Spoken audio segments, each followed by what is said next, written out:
O áudio que vocês vão ouvir agora é parte do podcast Xadrez Herbal. Caso vocês queiram ouvir mais sobre esse assunto e outros temas de política internacional, é só ir em xadrezherbal.com. Bem, passemos agora para o match no qual a gente dará um giro pelo continente mãe. Ditador do Chad morre após confronto com rebeldes, segundo porta-voz do exército. Essa foi, talvez a principal notícia da última semana, junto com a cúpula do clima. E a gente vai tentar explicar um pouco para os nossos ouvintes o que aconteceu e também colocar algumas dúvidas sobre o que aconteceu.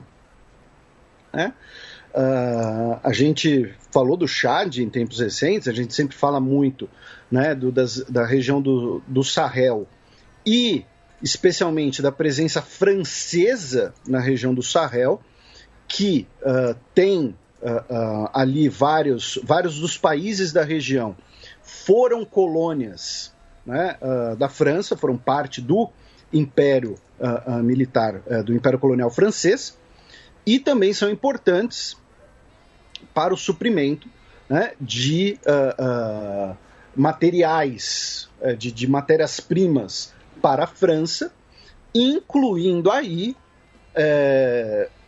urânio para as usinas nucleares francesas. E a França é um dos países que mais usa energia nuclear no mundo, tá?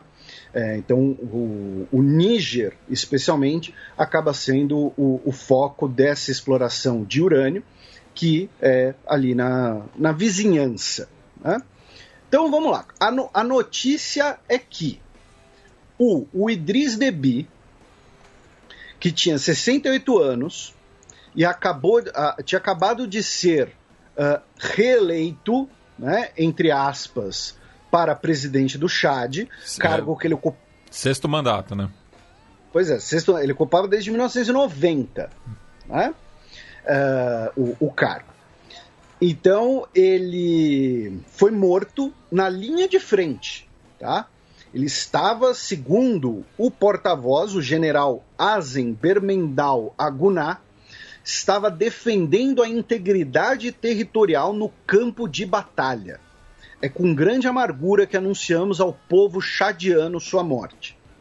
O Déby, ele era militar, tá? Ele tinha formação militar, ele costumava usar figurinos militares, se apresentar ali como um guerreiro.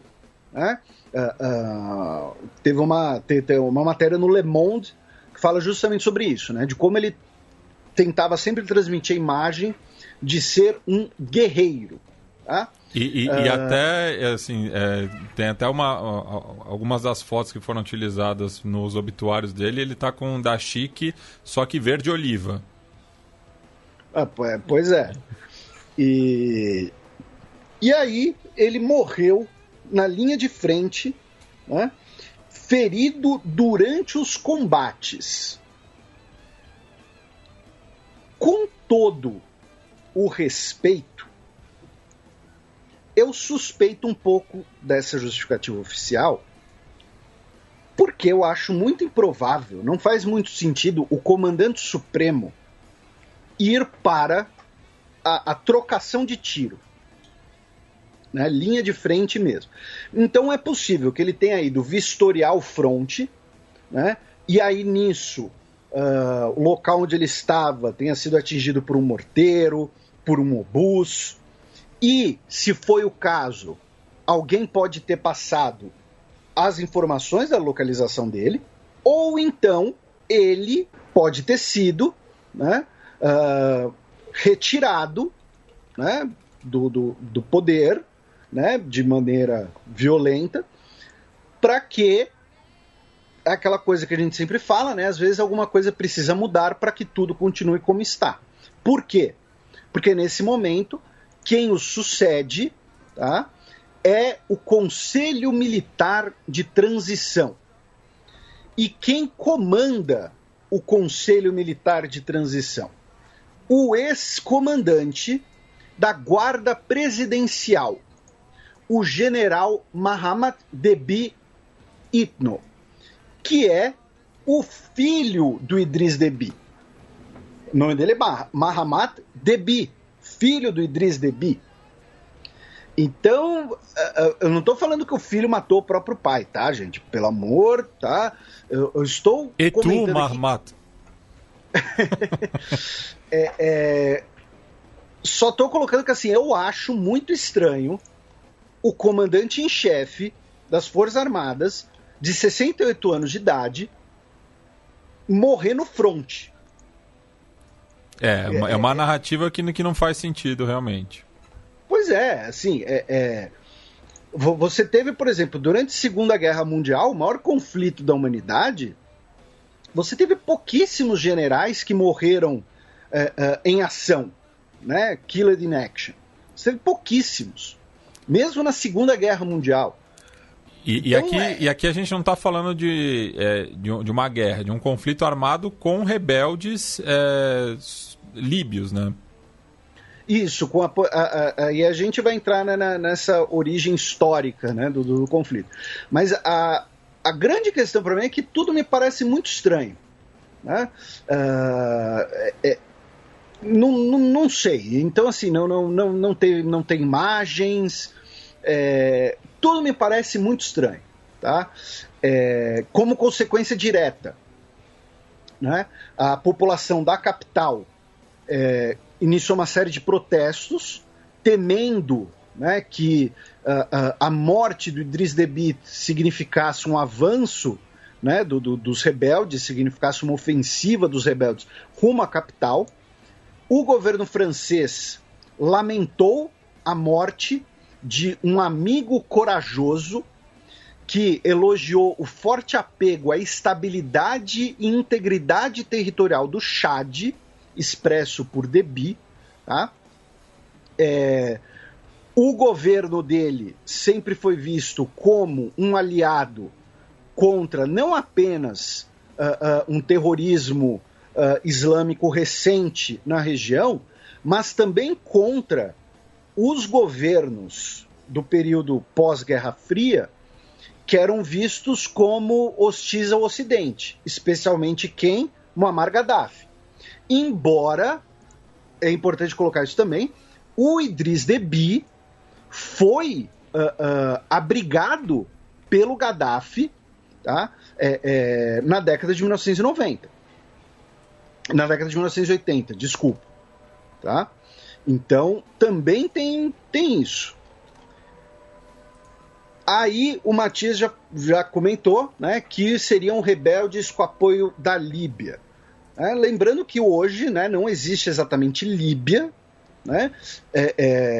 Líbia está destruída, né? Um abraço para o nosso ouvinte Barack Obama.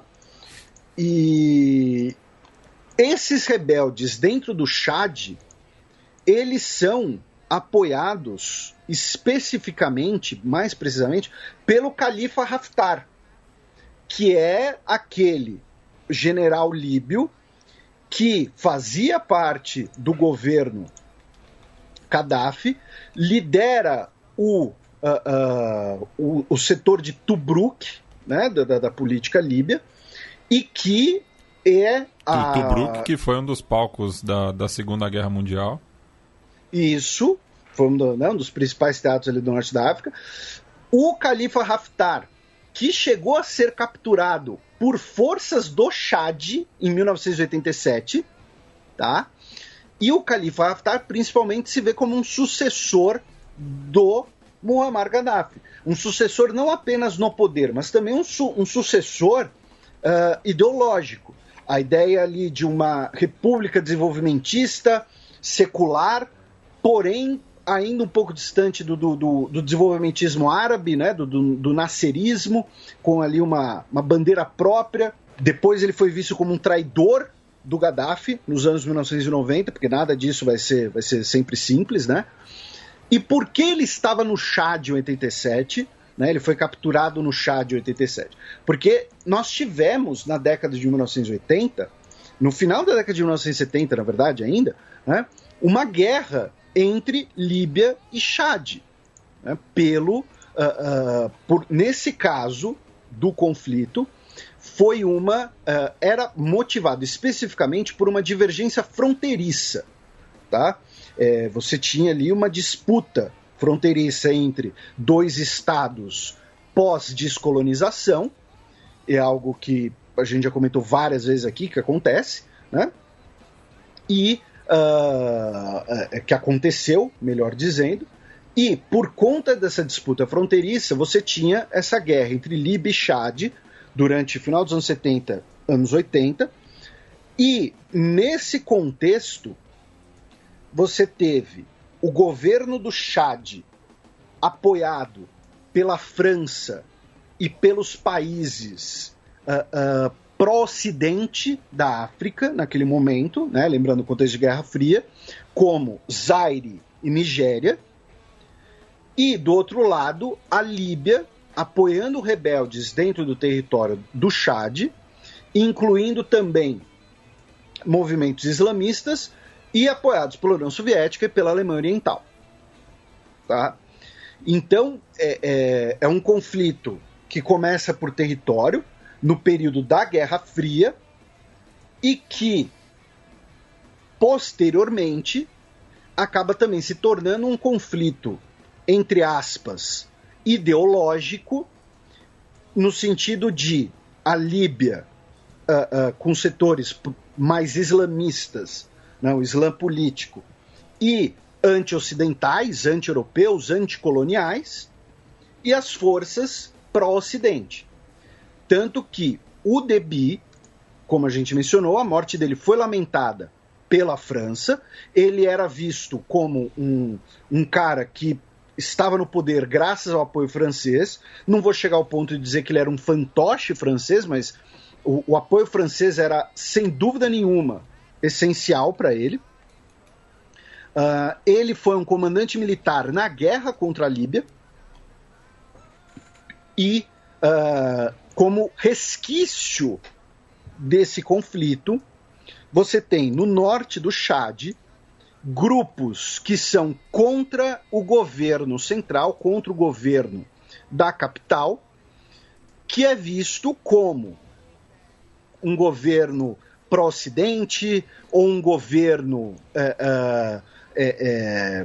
um governo colonial, entre aspas, tá? Um governo que não defende os interesses locais ou tradicionais.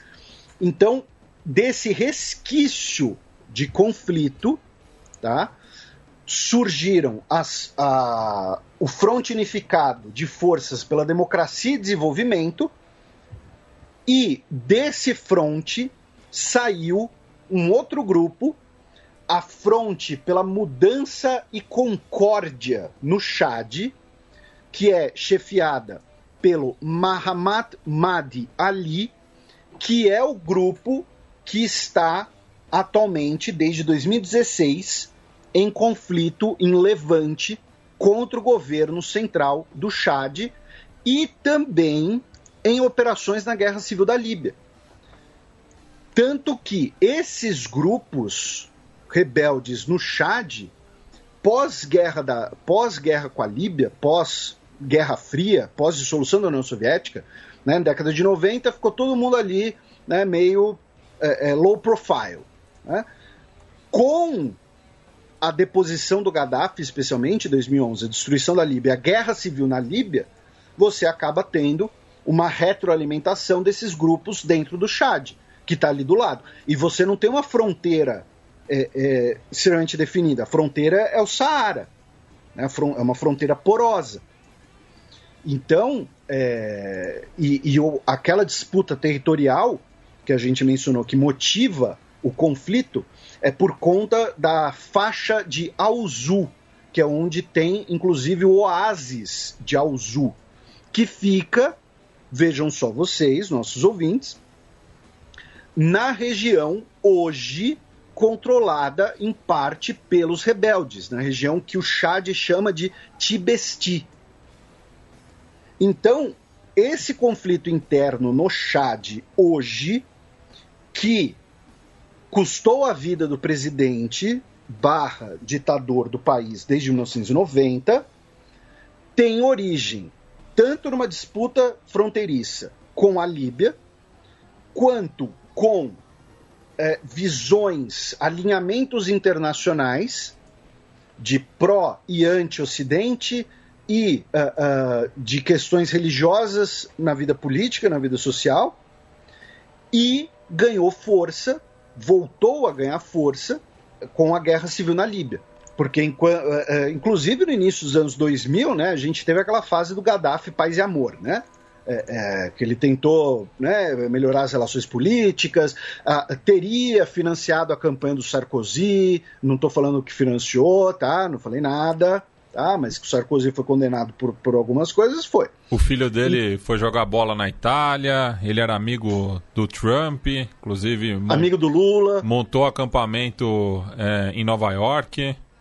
Na propriedade do Donald Trump. Pois é. Então, tá tudo interligado, tá, gente? Então, assim, no cenário local, regional, não é só, são terroristas islâmicos contra o governo do Chad, alguma coisa assim. Não.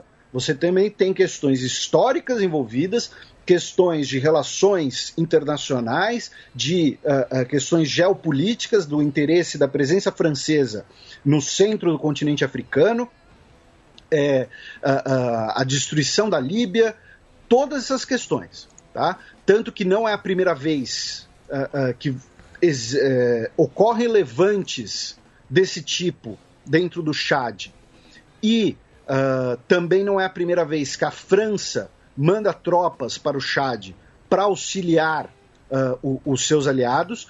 A França tem inclusive aquela visão que é uma visão um pouco paternalista até, né? Não sei se esse é o melhor termo, mas eu vou ficar com ele por enquanto porque eu não consigo pensar em outro, que é aquela coisa, olha, né, esses países africanos, né, são países que é melhor a gente garantir lá um chefão forte, né, um guerreiro, um pai da nação a favor dos nossos interesses, do que correr o risco deles ficarem brigando entre si, do que correr o risco deles tentarem democracia, e aí eles não estão preparados para isso. É um pouco essa retórica paternalista.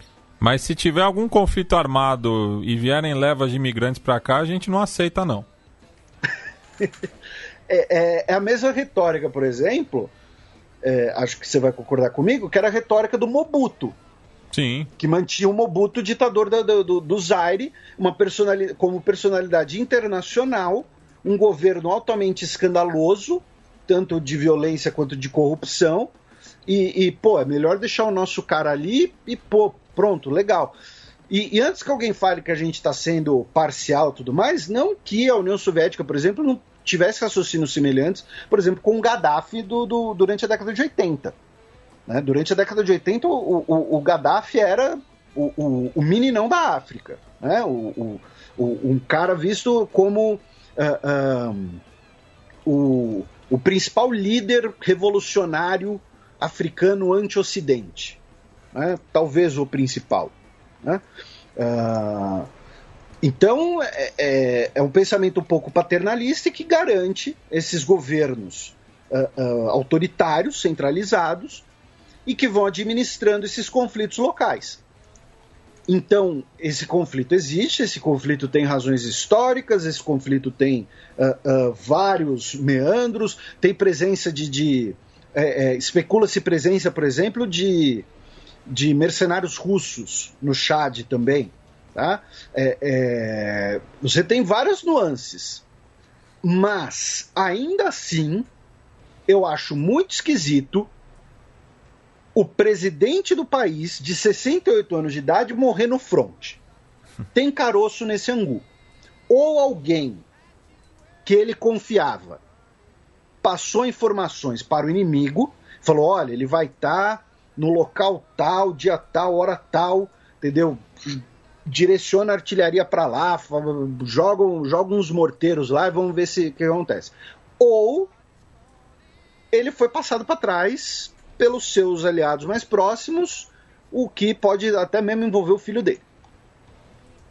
Ainda mais dias depois da eleição, né? Então, é muito, como eu disse, eu ainda acho muito estranho isso. A gente tá de sobrancelha levantada.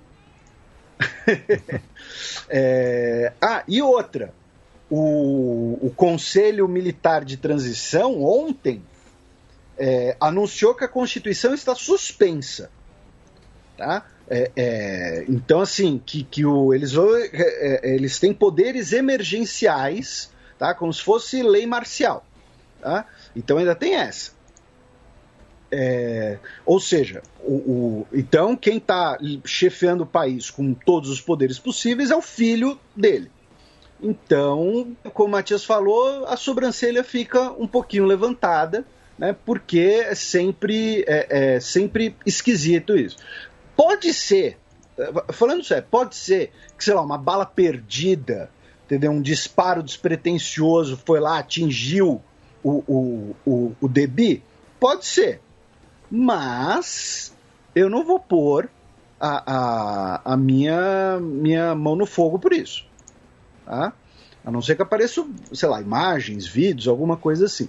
Mas, resumidamente, então, Idriss Déby, ditador do Chad desde 1990, morreu, sucedido por um conselho militar de transição liderado pelo filho dele, por conta de conflito na região norte do Chad contra rebeldes, cuja origem desses movimentos rebeldes remonta à década de 1980, a guerra com a Líbia e o golpe de 1990, quando o próprio Déby tomou o poder contra, né, a resistência, a oposição, né, liderada por tropas líbias. Tá? Então, apoiada por forças líbias, incluindo, na época, o Khalifa Haftar, que hoje é um dos principais atores da guerra civil na Líbia e é um dos apoiadores desses grupos rebeldes contra o governo do Chad.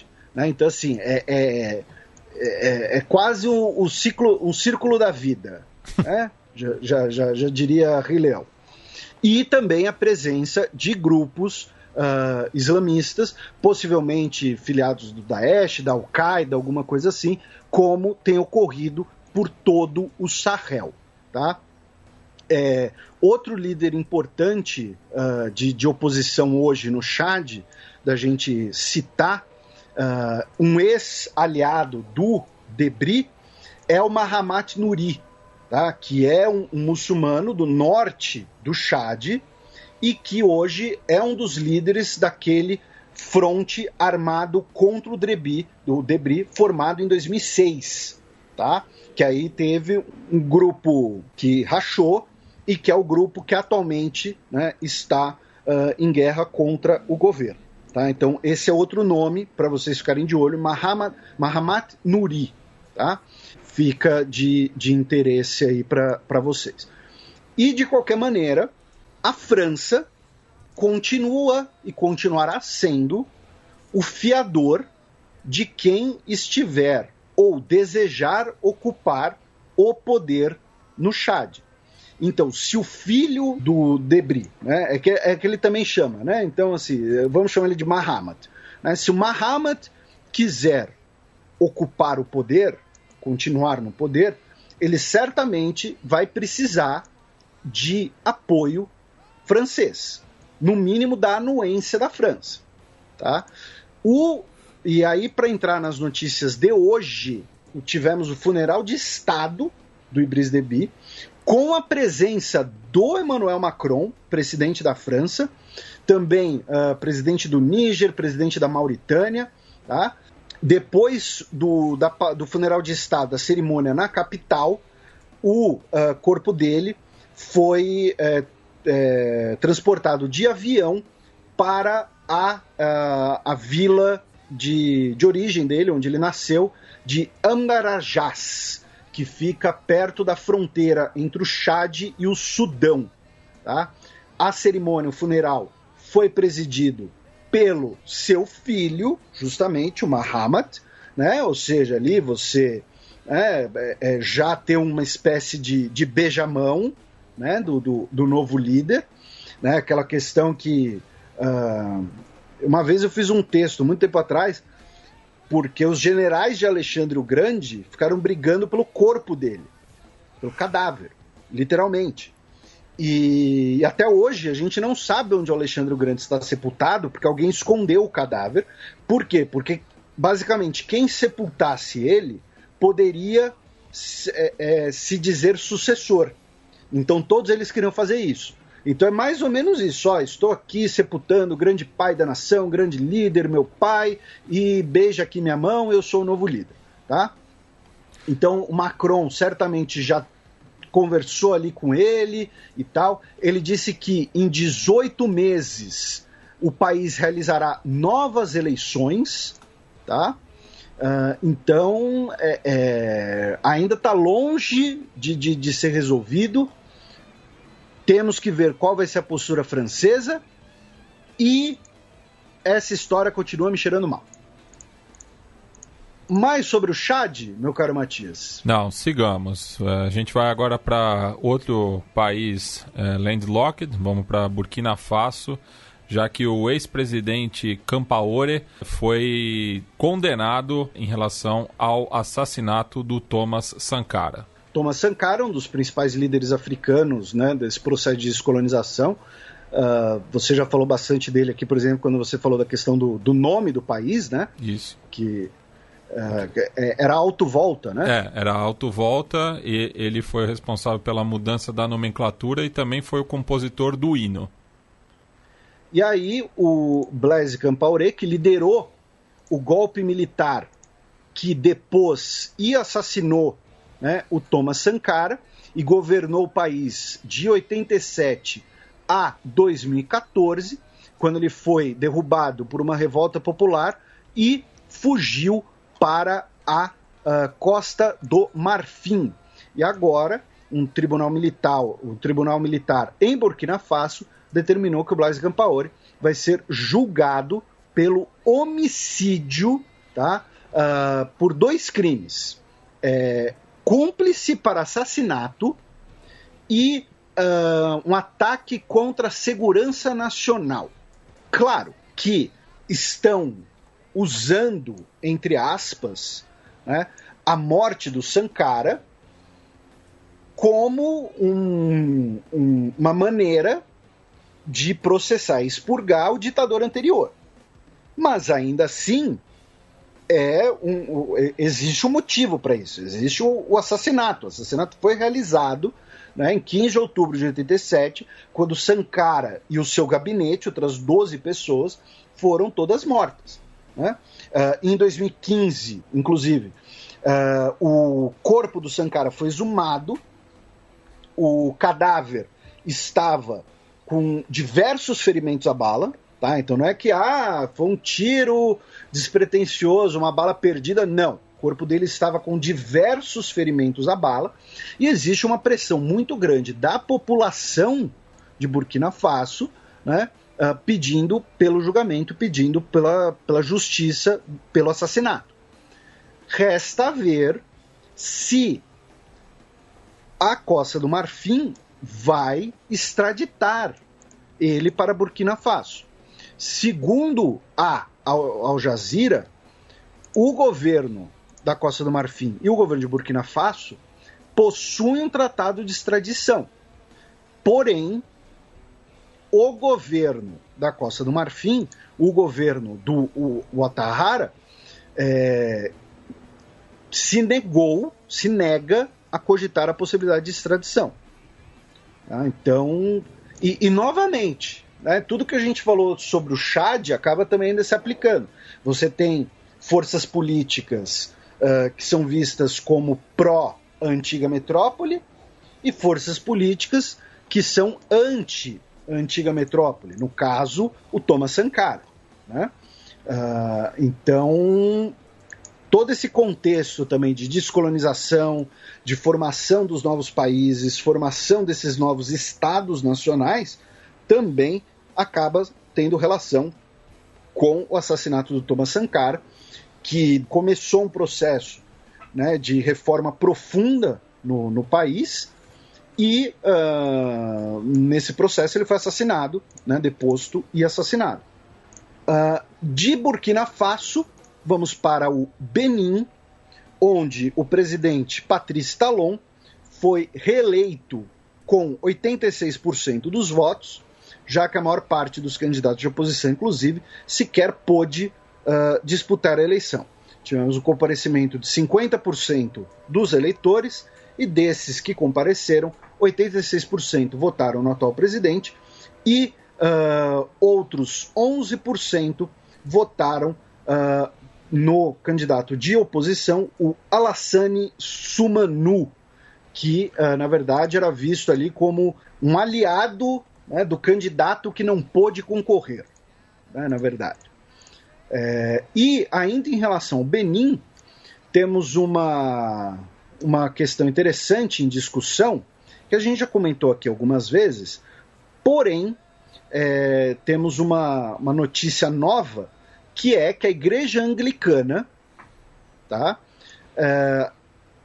declarou que vai fazer um inventário completo dos artefatos africanos que estão sob sua custódia, especialmente, né, esculturas de bronze que foram roubadas do Benin quando o país foi saqueado por tropas britânicas em 1897, tá, e foram levadas para o Reino Unido.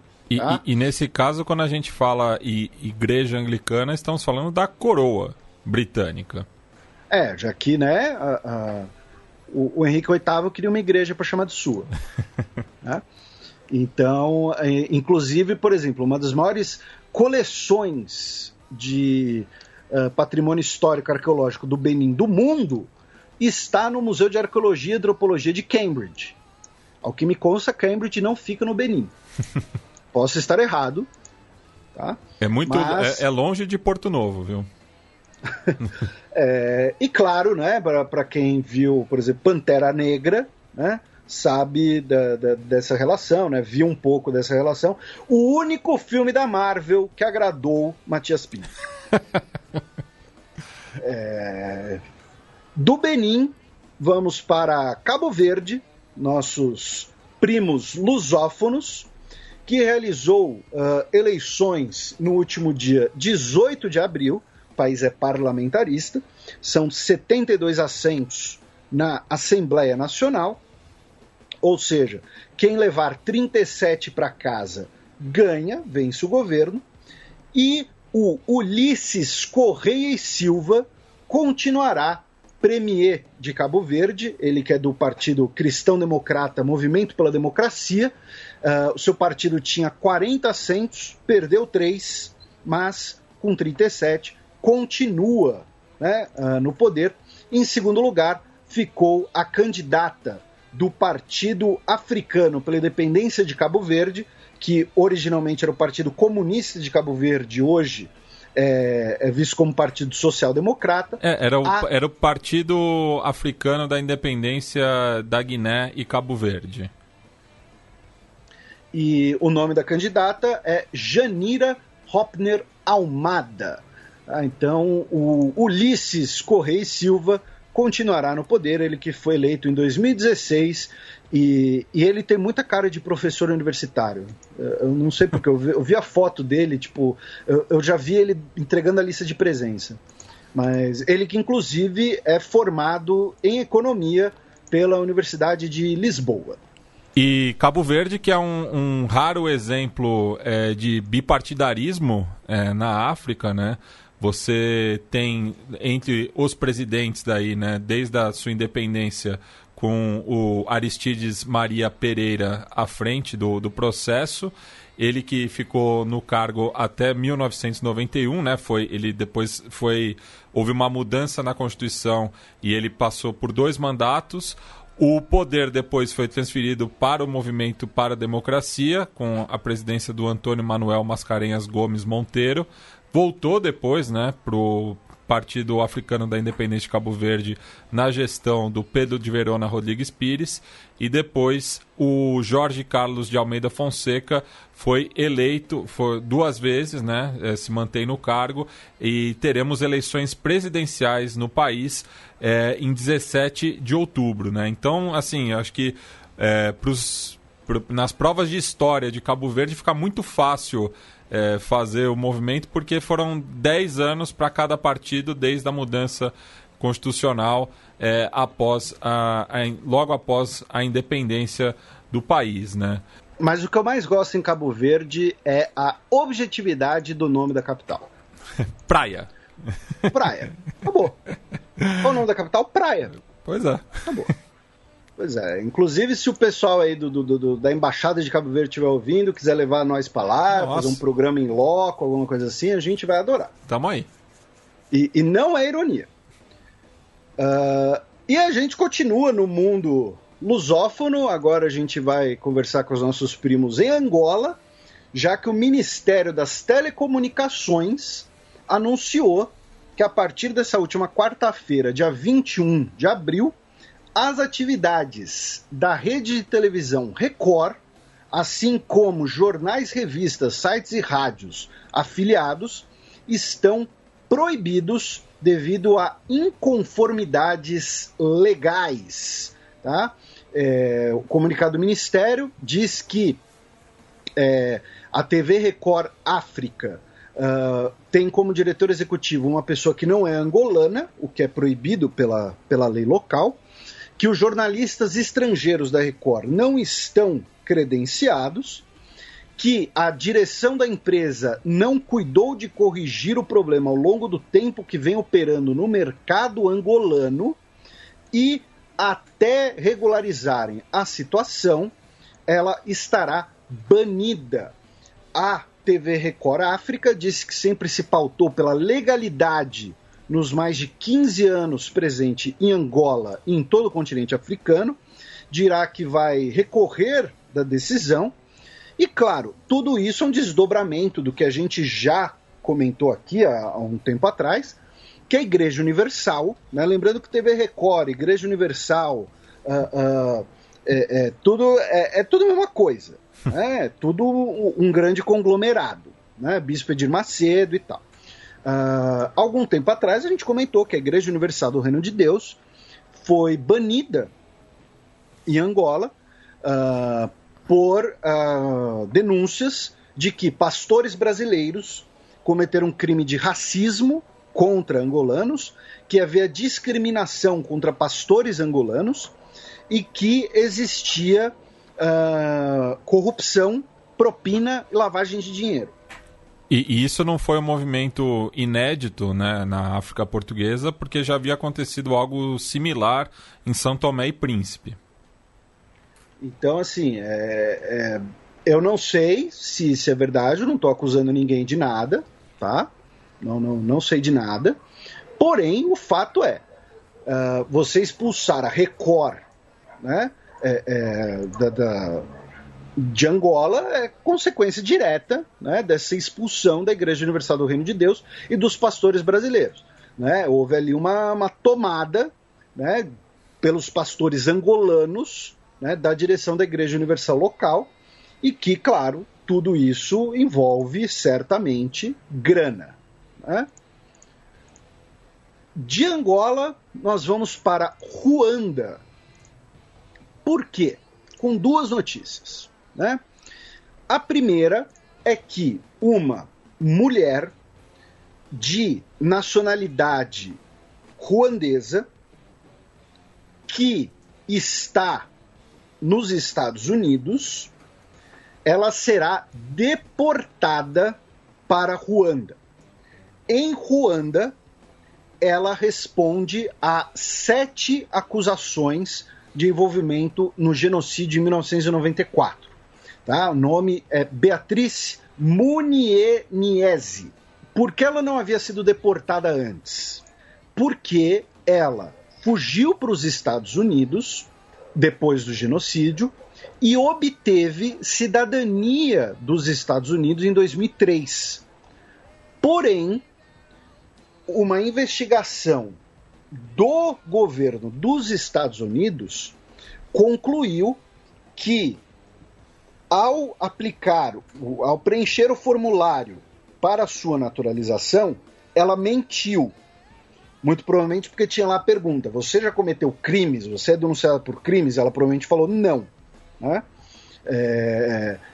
E aí, por conta dessa mentira, ela perdeu a nacionalidade dos Estados Unidos, foi condenada à prisão nos Estados Unidos por ter mentido, né? Não sei se forjou documento também, e será deportada para Ruanda, onde ela responde por 7 crimes ligados ao genocídio. Tá? Ou seja, ela pode inclusive pegar uma cana bastante razoável. O marido dela está preso por envolvimento no genocídio e a sogra dela está presa por envolvimento, foi presa, melhor dizendo, por envolvimento no genocídio.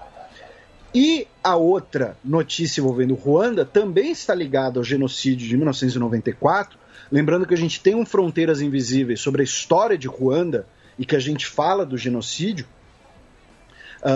Inclusive o Biratã conta a história, né, do goleiro que teve sua vida salva, né, por ser goleiro do time do cara que ia matá-lo.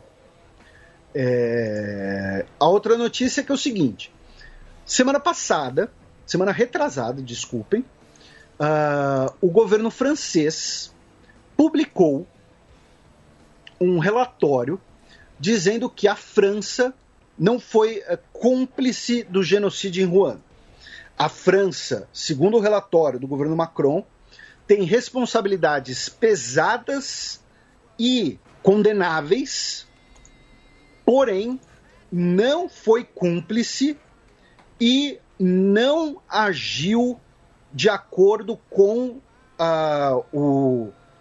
o empreendimento genocida. Ela foi omissa, né? Mais ou menos isso. Boa, Você resumiu bem. Né? Então, assim, as 1.200 páginas do relatório do governo francês são resumidas nisso. A gente se omitiu. Porém, o governo de Ruanda, ao mesmo tempo, havia encomendado um relatório paralelo via uma empresa de advocacia dos Estados Unidos chamada Levi Firestone Muse, para publicar um relatório independente de 600 páginas, dizendo que a França foi uma colaboradora do genocídio, pois manteve firme suporte aos seus aliados em Ruanda, que eram os Hutus. Os Interahamwe.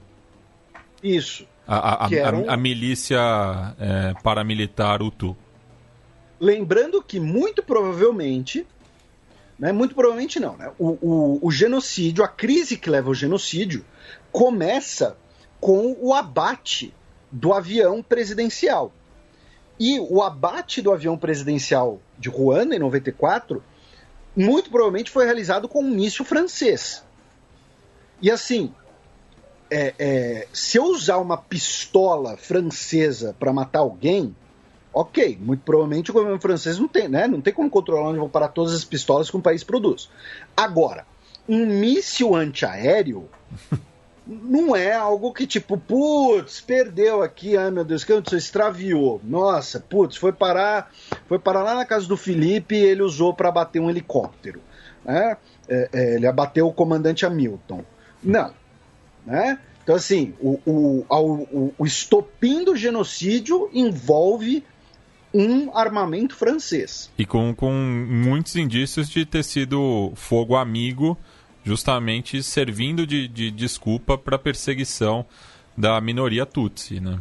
Porque o presidente à época era Hutu, né? Então criou-se, né, essa narrativa contra a minoria Tutsi que daí tem toda aquela questão, né, de que a antiga metrópole, que não é a França no caso, né, foram os belgas, que haviam feito essa catalogação, né, de quem seria Hutu e Tutsi, e daí os Tutsis que foram incorporados, né, no serviço colonial. Então, essa própria divisão, né, então é isso. Aí então a França vai falar que a gente se omitiu, e o governo de Ruanda vai falar, não, olha só, a investigação que o escritório fez lá nos Estados Unidos, que a gente encomendou, está aqui dizendo que vocês foram cúmplices.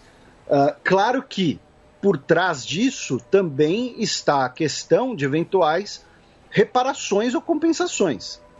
É importante fazer esse lembrete também. Vejam só, eu não estou negando a importância de comissão da verdade, de investigação histórica, de descobrir o envolvimento dos atores políticos. Estou falando que numa disputa entre dois estados também estará relacionada essa questão de eventuais compensações. De Ruanda, nós vamos para a África do Sul, que infelizmente, né, estamos tendo um foco de incêndio muito forte no Parque Nacional de Table Mountain, que inclusive a própria Table Mountain, né, a montanha do tablado, é um patrimônio natural na África do Sul. É um lugar que, se não me engano, inclusive tem importância religiosa também para algumas comunidades. E esse Parque Nacional fica bem do lado da cidade do Cabo. E o incêndio, né, começou 5 dias atrás, um incêndio bastante destrutivo, que está inclusive levando fuligem para a cidade do Cabo, levando a problemas respiratórios das pessoas. 5 pessoas ficaram feridas, porém, principalmente, tivemos a destruição de locais históricos, como, por exemplo, o moinho de Mosters, que era o mais antigo moinho da África do Sul, construído em 1796, parte dos prédios da universidade da cidade do Cabo, incluindo aí a libraria, eu ia falar, a Biblioteca Jäger, onde tinha um grande patrimônio histórico, né, de documentos, de volumes históricos, de registros antigos. Porém, felizmente, parece que as notícias iniciais eram mais pessimistas, tá, de que poderia ter perdido toda a coleção, inclusive com mapas, estudos eugenistas da época da Apartheid e tudo mais. Porém, os sistemas anti-incêndio aparentemente conseguiram evitar que uma parte da coleção tenha sido destruída. Porém, o fato é, uma parte foi perdida, tá? Infelizmente. Eram cerca de 85 mil obras dentro da biblioteca, e uma parte certamente foi perdida ao incêndio, infelizmente. Porém, como eu disse, aparentemente as primeiras notícias foram mais pessimistas, talvez tenha dado para preservar alguma coisa. Aproveitando que estamos na África do Sul, a gente vai dar uma passadinha no Lesoto, né, que fica dentro da África do Sul, já que a empresa do Lesoto, a MG Health, se tornou a primeira empresa africana a receber licença para vender cannabis medicinal para a União Europeia. Tá? Vai poder exportar folhas, óleo e extratos como ingredientes farmacêuticos ativos. Tá? Vai realizar a sua primeira exportação para a Alemanha, e isso entra um pouco no que a gente comentou um tempo atrás sobre o Malawi, né, de que alguns países africanos vão aproveitar questões climáticas e tal para exportar cannabis medicinal para países que autorizem o uso. No caso do Lesoto, o plantio de cannabis medicinal remonta a 2017, porém, tanto no Lesoto como no Malawi tem uma contradição interna, né? Que é o cultivo e a venda da cannabis, a exportação da cannabis medicinal é legal, mas o uso e porte local não é crime ainda. Segundo alguns relatórios, o mercado de cannabis medicinal europeu deve chegar aí até a casa dos 35 milhões de dólares nos próximos anos. Tá? Então tá aí a notícia sobre exportação de cannabis medicinal por Lesoto. Do Lesoto, a gente vai rumo ao norte pela costa oriental africana até o Djibouti, já que, para surpresa de absolutamente ninguém, o Ismail Omar Guelleh foi reeleito presidente do país, cargo que ele ocupa desde 1999, quando ele sucedeu, escolhido pelo seu antecessor, o Hassan Guled Aptidon, que ele chamava de tio. Ele chamava de tio, porque era tio dele. A eleição, basicamente, teve ele de candidato, teve apenas um outro candidato que recebeu 2% dos votos, 2,7% dos votos. E que foi, que foi um testa de ferro para sacramentar a farsa, né? E lembrando que nem todos os cidadãos estavam registrados para votar, né? Foi cerca de 215 mil, sendo que a população do Djibouti é um pouco maior de 1 milhão. Pois é, então um quarto aí da população apenas votou, sendo que normalmente costuma ser 3 quartos. Não, 215 mil estavam aptos a votar. O Ismail Guelleh teve pouco mais de 165 mil votos. Então tá aí. E do Djibouti, nós vamos ali pelo Mar Vermelho até o Egito, onde, e aí teve até alguns ouvintes nossos que fizeram esse comentário em relação ao último programa, porque no último programa eu falei que o Ever Given desencalhou e seguiu viagem. Só que é importante notar que ele não seguiu viagem, ele ficou num lago ali do Canal de Suez, ali paradinho, entendeu? Colocaram ele no acostamento, tá, do canal, porque o Egito está dizendo que a conta, tá, o pedágio do navio, do Ever Given, vai ser de 900 milhões de dólares, pelos danos causados e pelos custos da operação de desencalhar o navio, tá? Então, tá aí uma conta salgadinha de 900 milhões de dólares para ter que pagar, e aparentemente o seguro só cobra 300, tá? A matéria da Bloomberg, né? Tinha que ser da Bloomberg, né? Para trazer a seguradora do navio, né? O seguro cobre 300 milhões, outros 600 vai ter que vir do bolso de alguém, tá? Então, o Egito está aí falando, só vai passar depois que pagar a conta. E ainda no Egito, infelizmente, tivemos mais um acidente de trem no último domingo, dia 18, quando 4 vagões descarrilharam ao norte do Cairo e pelo menos 11 pessoas morreram e 98 ficaram feridas. A causa do acidente ainda não foi declarada, porém, vamos lembrar que se trata do 3º acidente ferroviário no Egito apenas esse ano, tá? Então, não sei se é tudo uma grande coincidência, não sei se é um problema de infraestrutura ou se podem ser eventos terroristas coordenados, embora não tenha tido ninguém reivindicando.